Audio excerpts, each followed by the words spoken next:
are certainly not global, and they were regional and relatively limited in time. There were the two Balkan Wars and the Morocco crisis, which narrowly averted the beginning of a continental-wide war. In 1910, Norman Angell published a book called The Great Illusion. It's worth rereading, where he argued that economic cost of war in Europe would be too expensive. He said that the world was too interconnected. The interdependence made war illogical and counterproductive. The families of Europe were all related somehow to Queen Victoria. Every emperor and czar and king and queen were all descendants of relatives who partied together and went on boats together and knew each other quite well. There was also the belief that war, if it did come, would be violent and quick. It would be a short war, not a long war. And yet, 4 years after Angell wrote his book, almost 100 years after the end of the previous Great Power War, in the summer of 1914, the world walked off into the edge of the abyss, into World War I. Thucydides tells us that wars are fought primarily because of fear, pride, and interest, and they're amplified by ambition and insecurity. These factors all played a role when a single pistol shot in Sarajevo cast the world into a cataclysm of deadly global conflict, unleashing destruction on a scale yet unseen by humanity. That single terrorist event provided the spark that ignited the underlying tinder of militarism, nationalism, imperialism, and populism. The crisis took only about 6 weeks, 6 short weeks for decision makers, and nation after nation launched into the fray. Between August 1914, when the war begins, and Christmas, almost 1 million people were killed in the trenches of World War I as they spread from the English Channel to the Alps. And the war had resulted essentially in a stalemate by that time. And yet, the Somme, Gallipoli, Ypres, Verdun, those came later and echo in our ears to this day about man's folly and the horrible cost of war.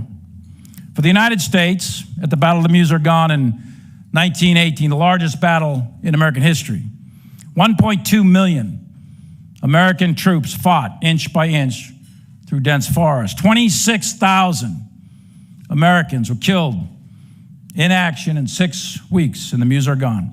120,000 total casualties, all to advance 10 miles. By the end of the war, the global human cost of World War I had reached 20 million people by most estimates. 5 empires collapsed, and it set the conditions for the rise of Mussolini, Hitler, the Russian Revolution, and much, much more. And the U.S. turned inward. Just 2 decades later, armies mobilized again in 1939 for the Second World War, which would last 6 long, brutal years. By Christmas of 1941, the United States was yet again in a great power war. Every family in the United States and in Europe and Asia was somehow touched by World Wars I and II.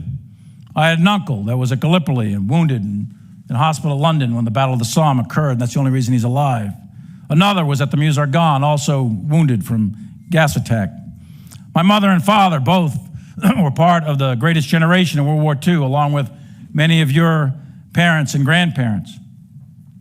They each had brothers and sisters who were in the war. My father fought with the 4th Marine Division and hit the beaches at Kwajalein and Saipan, Tinian, and Iwo Jima. My mother would take care of the wounded coming back from the Central Pacific at a hospital based in Seattle.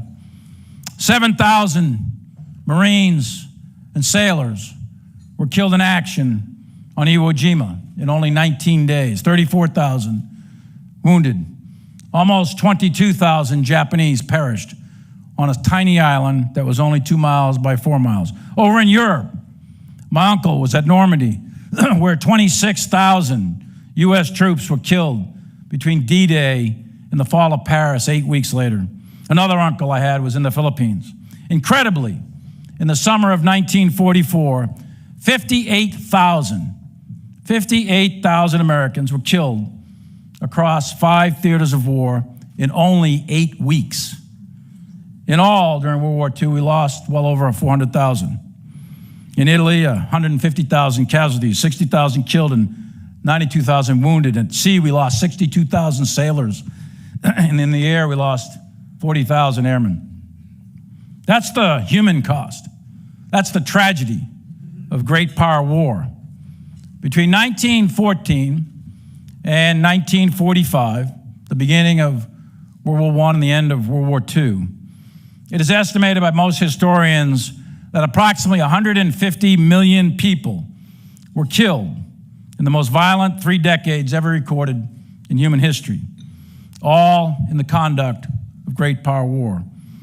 2 world wars in 30 years, 2 continents destroyed, millions killed, more refugees than at any point in history, systemic genocide of an entire ethnic and religious community, and of course, the dropping of 2 nuclear weapons. It was a global slaughterhouse by any measure. And the world collectively said in 1945, never again. A few years ago, I was at Normandy and I talked to a sergeant from the 82nd Airborne Division, and he was in a wheelchair and he parachuted into D-Day ahead of the amphibious forces. I leaned over and I asked him what his biggest lesson was from World War II. I expected him to give me some sort of tactical advice on maneuver and shooting, but he didn't. He looked up at me and tears welled up in his eyes, and he said, "General, never let it happen again." And he repeated it, "Never let it happen again." In 1945, the leaders of the day established the so-called rules-based international order in order to make sure it never happens again. And the peace was established by this framework that has been in existence for 8 consecutive decades. Today, right now, as we sit here, that rules-based international order is under great stress. In particular, Russia's unprovoked and illegal invasion of Ukraine is a direct frontal assault on that rules-based international order. We are now well over a year into this invasion. The bravery and resilience of the Ukrainian people are truly an inspiration to us all. The collective support of most of the world has helped to enable Ukraine in its fight for its own sovereignty and freedom. And we, the United States, will continue to do so. Our political leadership is committed to that, as well as the political leadership of Europe. We have said, our political leaders have said multiple times, that our task is to ensure that Ukraine has the support it needs to remain free and independent. And we're doing that in order to make sure that rules-based international order holds. In addition, China is looking to rewrite those rules, to revise them. China's economy has been growing rapidly for the last 4 decades, as we all know, and is now leveraging their financial power to build up an incredibly powerful military, and they are well into doing that. China's actions and public speeches make it clear. They're not ambiguous about it. China wants to be the regional hegemon in Asia within the next 10 years, and they want to exceed global U.S. military power by mid-century. The geostrategic history of this century will likely be determined by the United States-China relationship and whether it remains in competition or tips into great power war. In addition to the geostrategic challenges, there's rapidly advancing technology that has put us in the midst of what I think is the most significant fundamental change in the character of war ever recorded in history. The nature of war, Clausewitz tells us, is not likely to change. It's a human interaction. It's a political act where one side is trying to impose its political will on the other side through the use of organized violence. It involves fear and friction, confusion and death, and there's a dynamic relationship between the people, the government, and its military. And its outcomes are never certain, and they're always bloody. That is the nature of war. But the character of war changes often, but it only changes fundamentally once in a while. The character of war refers to how, where, when, and with what weapons you fight. That changes fundamentally every so often. Right now, currently, we are in that midst. The most recent one before this was between World War I and World War II, with the introduction of the wireless communication, the radio, the airplane, and mechanization, wheeled and tracked vehicles. Those changes were fundamental to how World War II was fought, and every country had access to those technologies prior to the onset of World War II. But one country combined them in a unique way of war, a unique doctrine, trained their people to use it, and that country was Nazi Germany, and it overran Europe in only 18 months. Now, the war ended differently because of the industrial might and the mass of the Soviet Union and the United States. But they did overrun Europe in 18 months. We are in a similar period today, also driven by technology. The basics of war haven't changed. You have to see and shoot and move and protect and sustain and communicate. So today, unlike at any time in history, we are in an age of incredible ability to surveil. We have the ability to see and sense the environment like at no previous time. We have the ubiquitous ability to see anywhere on the globe at any moment in time, and we can do that with incredible precision. Think about all the sensors that are in this room right this minute. Every GPS watch, every iPhone, every Fitbit, all of them are sensors. Our ability to see and sense the environment is unprecedented. And what you can see, you can shoot and hit with precision munitions. You can hit at great range and with great accuracy. In addition, you have the ability to move now in new ways with vehicles using robotics, for example. Unmanned aerial vehicles, unmanned maritime vessels, surface and subsurface, and unmanned ground vehicles are becoming an important component of nearly every military. In fact, in the next 10 to 15 years, we're likely to see that at least 1/3 of the advanced industrial militaries of the world likely will be robotic. Think of a pilotless Air Force or a sailorless Navy or a crewless tank, or at least maybe about 1/3 in 10 to 15 years. The battlefield of the future will require rapid and constant movement and the ability to remain small and relatively invisible just to survive. And perhaps the biggest change is the rapid onset of artificial intelligence and quantum computing.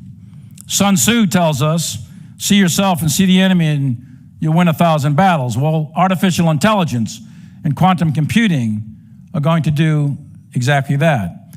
We will be able to see ourselves and see the enemy in much more significant ways than we can now. In fact, I would suggest that the combination of those two technologies alone would spell a tremendous change in the character of war. Added to the others, we are in the most fundamental change. Artificial intelligence will be able to process complex information at speeds that no human mind can match.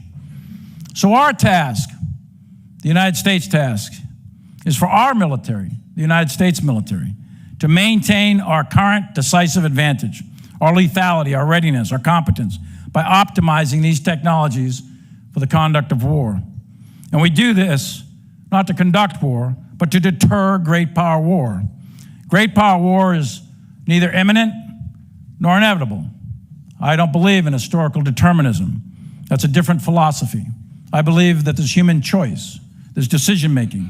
So our task is to continue to deter large-scale war so we may honor the sacrifice of the journalists that have been lost in conflict and the men and women of the United States military who gave their lives for this country. They sacrificed everything, and they served their country for an idea that's enshrined in our Constitution, our founding document, in this experiment that we call liberty in the United States. We will continue to protect and defend this Constitution by ensuring that we, the United States military, remain overwhelming relative to any other country.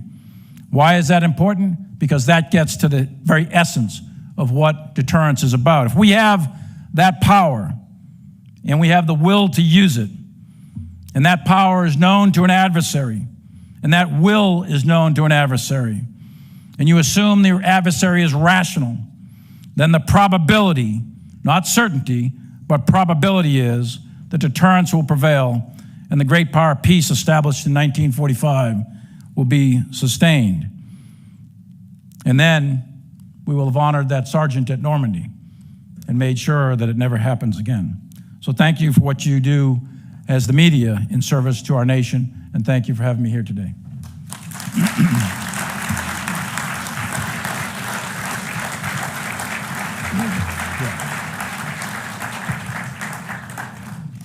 Thank you, General, for those remarks, and also thank you so much for mentioning Austin Tice and Evan Gerskovich in your speech. That means a lot to us as reporters here. I wanted to jump in and ask you a modernization question. It's one of my favorite things. When we sat down last year, you talked about how the military really needs to look into the future and prepare. Your speech covered that quite extensively. It needs to modernize now because it must. There really is no other option. During your time as Army Chief, you recognized that imperative. You started a 4-star command to tackle Army modernization. But we discussed a little bit some ideas that you had in terms of setting something up similar on the joint side. In the spirit of AFC, like AFC, Army Futures Command. So how are you thinking about this possible command or organization? And more broadly, what do you think should be the modernization priorities on the joint side? Well, this is a long-term project. We've been doing experiments now for going on 4 years. Started when I became chief, and yes, you're right, took a page out of what we did in the Army. And so the first thing you have to have a concept of how you're going to fight. So remember, the character wars, how you fight, how you organize, and with what weapons and training and so on and so forth. But the first thing you have to have is some sort of concept. So for the last 3 years, we've worked on what's called a joint warfighting concept. We just published the most recent version, JWC 3.0. That is now at a mature enough state, we think anyway, to be turned into doctrine. So we're going to publish, hopefully this month, next month, July, what's called Joint Pub 1.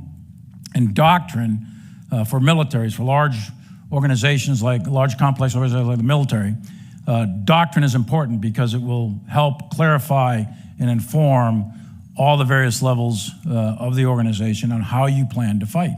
And then there'll be subordinate doctrines that come out of each of the services that support the joint doctrine, et cetera. So Joint Pub 1 will come out next month, and that'll start us on a journey. It'll probably take 2 years or so for all the other documents to catch up so that we clearly establish the doctrine, how to fight. So that's important. But in addition to the doctrine, you also have to have an organization that drives it. So just the other day, Secretary Austin approved the formation of a cross-functional team led by a 2-star general, which is the beginning, the embryonic beginning of a larger organization, hopefully. And that cross-functional team led by General Gaydon, and I encourage you to talk to General Gaydon and ask him what exactly they're doing and where they're moving out on. So that organization will help drive these concepts, but also the technologies and describing the operational environment that we're moving into, and so on. So it is in the works. It's happening. It's a long-term effort. I'm quite confident that whoever replaces me will carry that forward. It has Secretary Austin's support, and I think it's the right thing to do, and I think we also have support up on the Hill, so I think that'll move out. Excellent, great to hear. I'm going to jump right into the topic du jour, Ukraine and Russia. Are you concerned that Ukraine's counteroffensive is taking too long and has not shown enough progress? Are you worried that lack of progress could erode congressional support for the war? You know, there's, and I get reports every day. I see what's on YouTube, and I'm talking to my counterpart, General Zaluzny, frequently, and I get reports from intelligence agencies and a wide variety of other sources, right? Look, at war on paper and real war are different. In real war, real people die. Real people are on those front lines. Real people are in those vehicles. Real bodies are being shredded by high explosives and so on and so forth. So when a computer tells you you're going to go this fast, maybe real war might slow it down a little bit. When we hit the beach at Normandy on 6 June 1944, we had predicted that we would be at the assault objectives in the first day, and then we predicted that we essentially would be in Paris, I think it was in 30 or 40 days. It took us 90 days to get to Paris. It took us forever and a day to get through the hedgerows because it was bloody hard fighting and people were dying. War is an extraordinarily violent human exercise, the likes of which very few, thankfully, personally experience. But it's unbelievable. So that it's going slower than people had predicted doesn't surprise me at all. I had said that this offensive which is going, by the way. It is advancing steadily, deliberately, working its way through very difficult minefields, et cetera, 500 meters a day, 1,000 meters a day, 2,000 meters a day, that kind of thing. Slow advance is very deliberate. That is happening. But is it happening slower than computers might have said or other people might have said? Yes. What I had said was this is going to take 6, 8, 10 weeks. It's going to be very difficult. It's going to be very long, and it's going to be very, very bloody. And no one should have any illusions about any of that. Ukraine is fighting for its life. It's an existential fight for Ukraine. And they are fighting against a very significant country of 140 million people, 9 time zones, a big army, lots of munitions, and so on and so forth. Ukraine is fighting for their life. We are giving them as much help as humanly possible, but at the end of the day, Ukrainian soldiers are assaulting through minefields and into trenches, and this is literally a fight for their life. So yes, sure, it goes a little slow, but that is part of the nature of war. Sure. Time is not on Ukrainian side. So how is the department thinking about sustainment over time and what's feasible coming from us? Yeah, I wouldn't jump to that conclusion. I don't know that time is on particularly either sides right now. You just saw an example of a bolt out of the blue last weekend, right? So with the whole Prigozhin thing. Anything can happen in war. War is very dynamic. There are things that are unpredictable that happen. So I wouldn't necessarily automatically conclude that it's inevitable that time is on this side or that side or against this side or that side. That to me is kind of deterministic. It's a very dynamic process. There's puts and takes, and it's very, very challenging. So I wouldn't sign up to the time as necessarily working against Ukraine. Right now, there is an offensive operation going on, and I think the bravery and resilience of the Ukrainian soldiers that are fighting that offensive operation is remarkable and inspirational, actually. Is the U.S. looking at providing cluster munitions to Ukraine to ensure Kyiv's advance isn't restricted by artillery shortfalls? Is the U.S. taking into consideration some European concerns on the use of the weapons, but could send them anyway? Well, I think, I'm not going to get out in front of decision-making by the president. That would be a decision by the president. As far as decision-making goes, we, as part of the process, we consider all kinds of options. And one of my jobs, for example, and other people's jobs is to tee up an option for the president, any president, and lay out what that option is and what the costs, risks, and benefits are, and then give them a recommendation. It's a continuous thing. It's happened many, many times over and over and over again. Specifically, you're talking about, I think, DPICM is what you're talking about. So we have been thinking about DPICM for a long time. The Ukrainians have asked for it. Other European countries have provided some of that. The Russians are using it. So yes, of course, there's decision-making process ongoing, and it's a continuous ongoing process. To my knowledge, and I don't know of a decision yet, but sure, that's a process. Is the U.S. potentially warming up more to sending things like ATACMs to Ukraine or F-16s? Yeah, I don't use words like warming up or warming down. And so I would give you the same answer. ATACMs, F-16s, or anything else is in a constant review process. It's a never-ending process.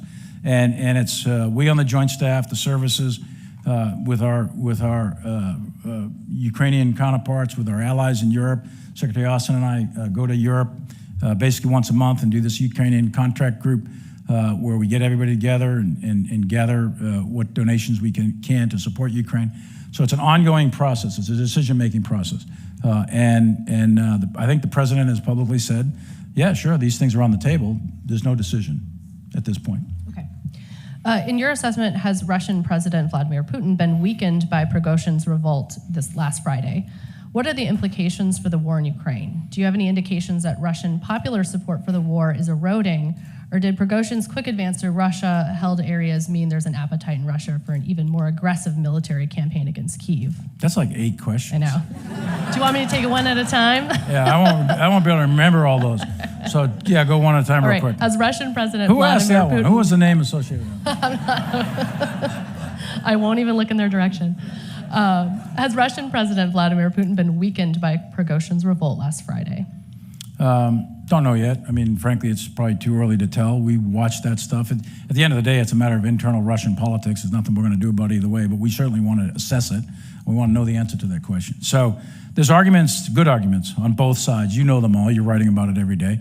So there's arguments that say, yep, short-term weakness, long-term strength, long-term weakness, short-term strength. There's arguments, 22 different ways from Sunday on this thing. I don't think we have evidence, conclusive evidence, either way yet. Too early to tell. Putin is a dictator. He's a vicious, violent individual who has ordered the killings, the extrajudicial killings of many, many people. He's a tough guy, a hard guy. And how he responds to what happened there over last weekend with Prigozhin, I think history can tell us some indicators of what might happen, but to say that this will happen or that will happen, I don't think we know yet. Do you have any indications that Russian popular support for the war is eroding? Yes and no. Nothing I would say that's definitive about the entire Russian population. That's a lot of people, 140 million people.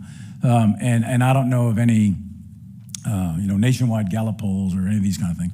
So, but there are some indicators, right? So when the mobilization was called up, was it a couple 100,000 that were called up a while back? There were a lot of people who fled that country. A lot of military-age males, primarily, got out of Russia. That's clearly an indicator. There is some, grumbling that there's dissension with the significant amounts of casualties. You're talking about a lot of casualties that Russia has suffered coming back to their country. And then, of course, Prigozhin, right? So Prigozhin's out there and does whatever he did, mutiny, attempted coup, whatever it was supposed to do. But he's out there making a case. He's been making the case for months that this war was predicated on a lie, that this war is not successful, this war needs to come to an end, that sort of thing, right? So interesting argument from a guy like Prigozhin. So anyway, he's out there. So those are kind of indicators. And there's many others that are in the open media. I think you can go on a wide variety of social media, probably inside Russia. You guys can probably do that better than I can do it. But yeah, I think there are some indicators. I wouldn't say that they're definitive or conclusive, or that it's going to result in some outcome one way or another. How would you characterize the military abilities of the Wagner Group versus the level of skill and training of Russia's regular army? Well, the Wagner Group are mercenaries. And there are mercenaries fight for money, not for some ideological cause, not necessarily fighting for the state sort of thing. They're fighting for profit and personal financial advancement and security. And then a good chunk of the Wagner Group are Russian prisoners. They were convicts that were released, and they were promised, if you serve successfully and survive 6 months in combat, then you'll get your freedom. And they rolled the dice and said, okay, 25 years in a Russian prison or 6 months in combat, I'll go with the combat one. So that the Wagner Group's demographic is an interesting demographic. And it is not the same as the Russian military. Now, they are ruthless. Make no mistake about it. This is a ruthless, vicious group of individuals underneath some really vicious, ruthless guys. But in terms of their skill sets, I think that their demonstrated skill in the Battle of Bakhmut is where they primarily were. They suffered huge casualties. So I wouldn't say their tactical skill was particularly outstanding. What they were doing was they were sending convicts in massed frontal assaults against Ukrainian positions, and the Ukrainians were just hammering these guys and slaughtering them. And I talked to General Zaluzny one day a couple months ago, and he described it. He was down there and trooped the line sort of thing, and he described it. And he said, even though they're the enemy, he said it was just a slaughter. So I wouldn't say their tactics were particularly good. They're, I think they're using convicts literally as human cannon fodder. Okay. Somewhat relatedly, if their tactics aren't the greatest and they're sending in convicts, how essential has the Wagner Group been in the execution of Russia's war in Ukraine at this point? I think they were very important in the Battle of Bakhmut, and they kept feeding in tens of thousands of prisoners out of these prisons. They were fighting a grinding war of attrition. So the Battle of Bakhmut lasts, I guess it's like 4 or 5 months. You have to go back and check the start dates of that thing. but it's many, many months, right? And the area that they were fighting over was basically from Washington, D.C. to Fairfax. It wasn't this huge area. So their progress, you talk about progress and measuring it in yards, the progress in the Battle of Bakhmut was tiny, and it was measured literally in yards and feet and bunker by bunker. It was very much a gruesome battle of attrition, and the Ukrainians fought it superbly in the defense, and they inflicted enough casualties on the Wagner group that Prigozhin said enough is enough, and he withdrew, licks his wounds in some camp somewhere, whatever they did, and then they decided to do this mutiny.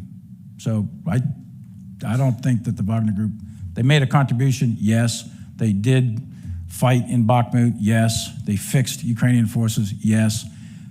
Decisive, no, not at all. Former Russian President Dmitry Medvedev has suggested a Russian defeat in Ukraine could lead to nuclear war. If a nuclear-armed Russia loses the conventional fight, what risks does that open up, and how can those risks be mitigated? Yeah, I don't think it's a good idea for me at a microphone, the National Press Club in Washington, D.C., to wax and wane eloquently about nuclear war. We tried. That's one I'll kind of probably avoid a little bit. But let me assure you, though, that we do monitor it closely, is way closer than people may even think. So we monitor the situation with respect to the use of nuclear weapons. It's disturbing and irresponsible for public officials to go out there and rattle the nuclear saber. It's unnecessary. But we do monitor very, very closely, and I'll take a pass on that one. Jen, thank you very much. Okay, understood, sir. In some recent remarks you made, you said that the conflict in Ukraine is a relatively small-scale conventional war, but even in that, the consumption rates of artillery and smart munitions is huge. Where are you in studying and planning to ensure the U.S. and its allies have stockpiles that are adequate for supporting a larger war or perhaps larger-scale wars going on simultaneously? Yeah, so Secretary Austin asked us several months ago to start an analysis of our own stockpiles, U.S. stockpiles, and use the war in Ukraine as an example of consumption rates. Go back and review our war plans, our O plans, operational plans, et cetera. Go back through all the calculations and the math and all that, and then tell us if the numbers we have on the books today are about right. Are they too high? Are they too low? But let's go back and look. So we are doing that right now. We're not done with it. This is a project that is quite complex. You've got many, many types of munitions in the inventory. Each one of them is different in terms of production rates. Each one's different in terms of inventory. You have training requirements just to train and sustain the force on for ammunition. Then you got these wartime requirements, et cetera. So it's a huge accounting math drill. Then you've got to go back through every single war plan, every single O plan, and go back through all the logistics in each one and verify it. So this is a multi-months-long project. I would expect we're looking at probably another 4 to 6 months as a minimum to actually complete it. It's really a big level of effort that's going on with all the combatant commanders and their staffs, the joint staff, the services. It's a big effort. Sure.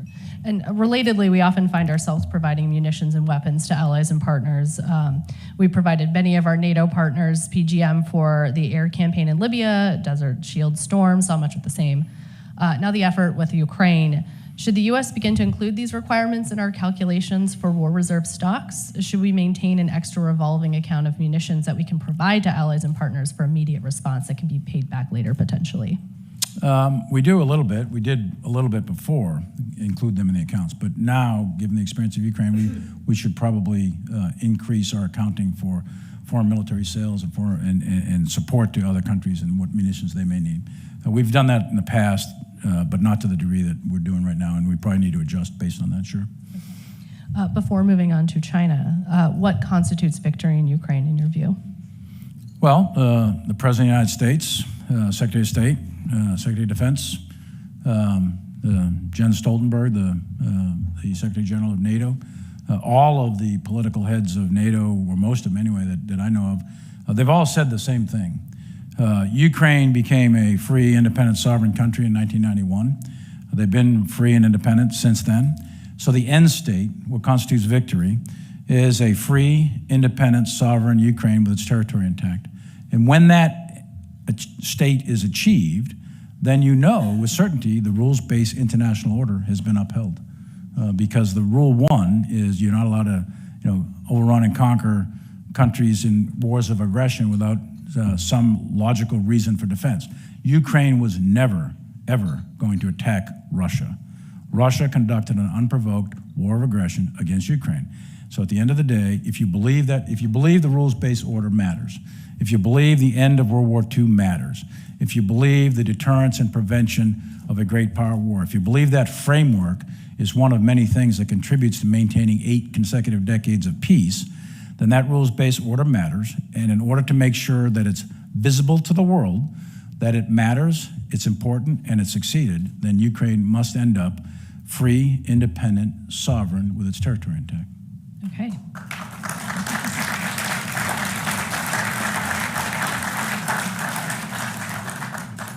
So moving on to the other major pacing threat, China. China's president has said it plans to be superior to U.S. military by 2027. The U.S. Army has set a goal of modernizing by the 2030 timeframe, other services as well. Do you believe the Chinese military could hit that mark to be superior by 2027?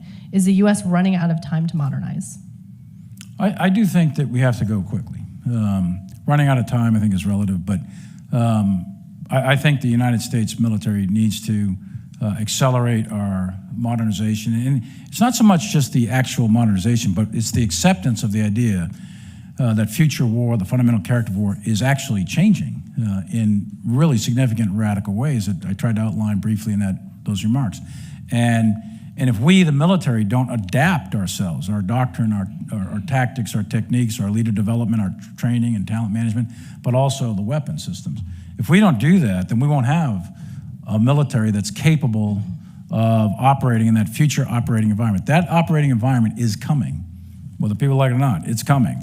So you have to prepare for that, and that's going to require significant change. So when I said, for example, you have to be small and in constant motion in order to survive. If you're dead, you're not going to be any contribution to fighting the war. So you have to survive. First principle of any unit in a combat situation, you got to be able to survive. So you're going to have to operate like that. Now, we don't necessarily operate like that right now, in a constant state of motion. And there's so many implications to that. And what does small mean? What does small mean in a highly dense urban area? What's it mean in the ocean? What's it mean in the sky? So these things have all got to get figured out. We've got to make those adjustments, and we have to make them faster, probably, than we are. With respect to what you said about what President Xi said, I'll leave those statements, on their own. He has stated publicly that he has challenged the People's Liberation Army to develop the military capability to unify Taiwan with China by 2027. He didn't say, I've decided to attack and invade. He said, you generals, you develop the capability to do that. We'll make the decision later, but he didn't say he would do that. So there's a very subtle distinction there. The decision-making process would still have to occur, and that's what I'm getting at with the idea of deterrence. You want to make sure that every single day, President Xi wakes up and says, today is not that day, and that decision never comes, and that's the whole essence of deterrence. So the faster we move out, the faster we can retain military superiority, then I believe the theory of the case is that we are more likely than not to deter war from happening, and if war does happen, we'll prevail over any opponent. Okay, great. On aid to Ukraine/Taiwan, some lawmakers complain the extensive U.S. military aid to Ukraine is hurting U.S. efforts to supply Taiwan with the military systems that the military needs. What's your take on that? Are the two nations competing for the same systems and same weapons and systems? Yes and no, I suppose. No, because they both require, in some cases, different weapons. Yes, in the sense that there are some weapons that they both need and want, and you only have X amount, so you have to manage that and balance it, and so on. And that work is being done. There's a little bit of a yes and a no in there. It's not as clean cut as it's an automatic competition and zero-sum game. It's not like that. And there are other allies and partners out there. It's not just the United States. There's many allies and partners out there that are willing to help Ukraine and others that are willing to help Taiwan. All right. I'm going to shift over to ask a little bit about misinformation, disinformation, propaganda, and that's always played a role in military actions. The Russians and Chinese appear to have raised it to an art form, and artificial intelligence promises to make it even harder to discern truth from lies. Over your career, what changes have you noticed and confronted in the information wars? How is the U.S. military training for this threat, and how do you think the U.S. military should prepare for a growing threat in the future? Well, first of all, I think it's real. I think that that is part of the changing fundamental character of war, is the operational environment and the idea of misinformation and disinformation and the power of artificial intelligence to either mimic or create false information out there that's very, very believable. That's all very real. We see that now almost every day. You've been seeing it for years, actually, by various countries that are putting information out through various information mechanisms that is utterly false. Now, the use of propaganda, misinformation, disinformation is as old as warfare.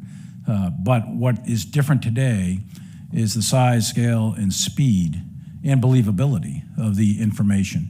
So I would argue that pamphleteering back in a long time ago, that was a form, I suppose, of propaganda.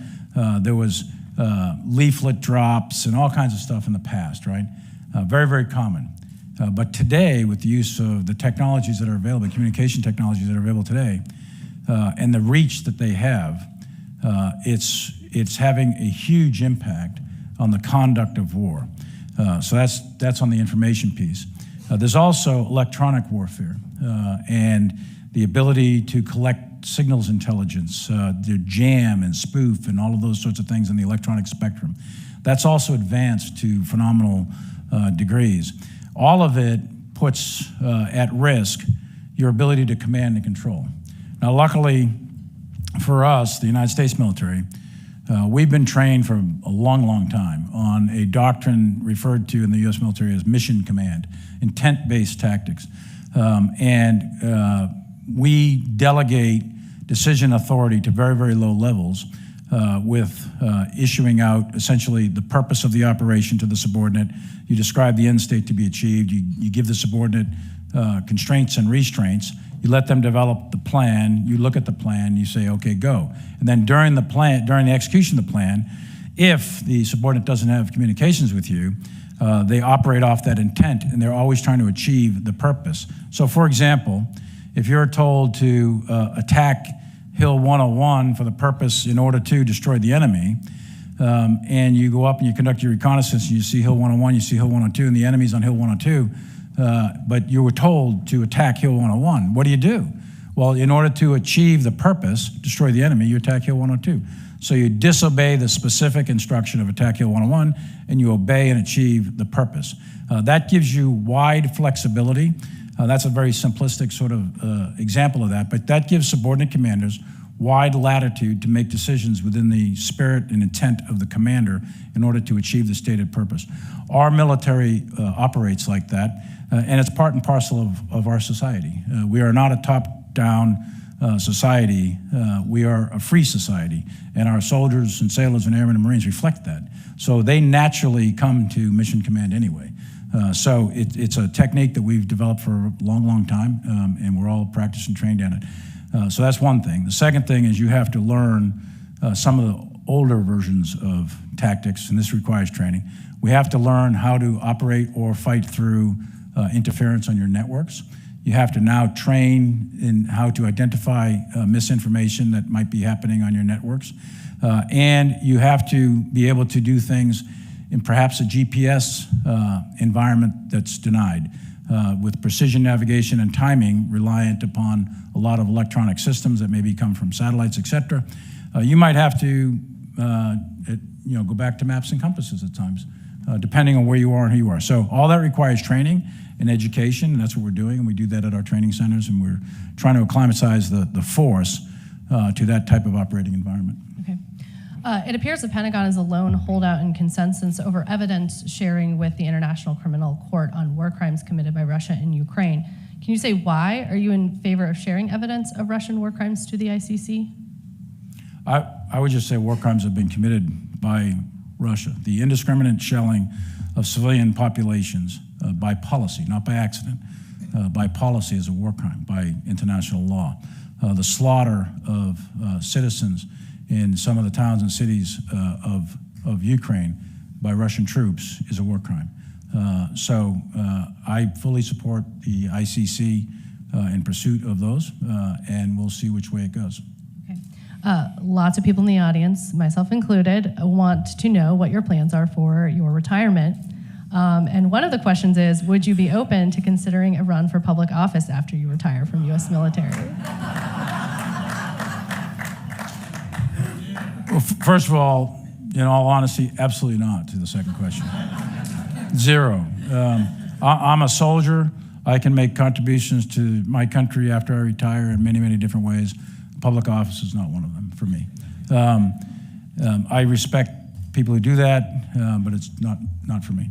On the first one, I don't know. I literally don't know. This is a 24/7 job. I've got a job to do, which is to protect and defend the Constitution, protect the American people. And it is a very, very challenging environment every single day, day in and day out, 24/7, weekends included, and the whole 9 yards. No matter where I go, I've got communication teams with me and always wired in. So I literally have not had time to kind of figure all that out. That'll come from 1 October on. So I retire at midnight by law on the 30th of September. So beginning 1 October, my wife and I will turn the chapter, and then we'll figure it out. But right now, we don't even know where we're going to live. So I told her we can go to Dick's and get a tent, and I'm good with that. We lived in a tent before, so. Right. But I don't know. All right. Thank you so much. Before we conclude today's discussion, let me take a moment to thank Headliners co-team leaders Donna Lineman-Legere and Lori Russo, as well as club membership events and program coordinators Cecily Scott Martin and club's new executive director Didier Sauji. It's also my honor to present to you, General, the much coveted National Press Club mug. Very good. Now, I understand you now have a pair. You did speak here before, so you can now share coffee and tea with your wife in your retirement and think about I just want the value assurances of it's freedom under of the $20. press. Yeah, it is absolutely under $20. It's the only way I can accept it. On the okay, record. hey, thanks very much. And Are we done? No? Almost. Almost. Let me also remind our audience of an upcoming Headliners event. Monday, July 17th, SEC Chair Gary Gensler will join us for a Headliners luncheon. You can get your tickets at press.org. And now for the very last question. This is always the last question. This is a job with huge responsibilities that you've had, but is there anything you will miss? Sure. I'll miss a lot of it. I mean, look, I'm in my 44th year of service in uniform, and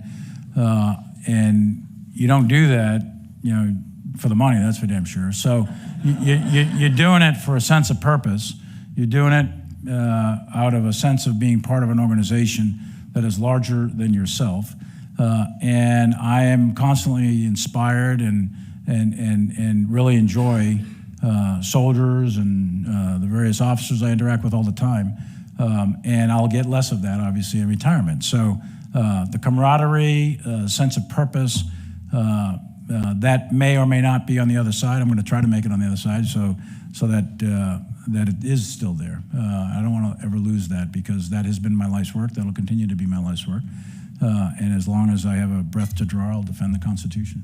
All right. Well, thank you, sir, so much for taking the time today. We wish you best of luck in your retirement.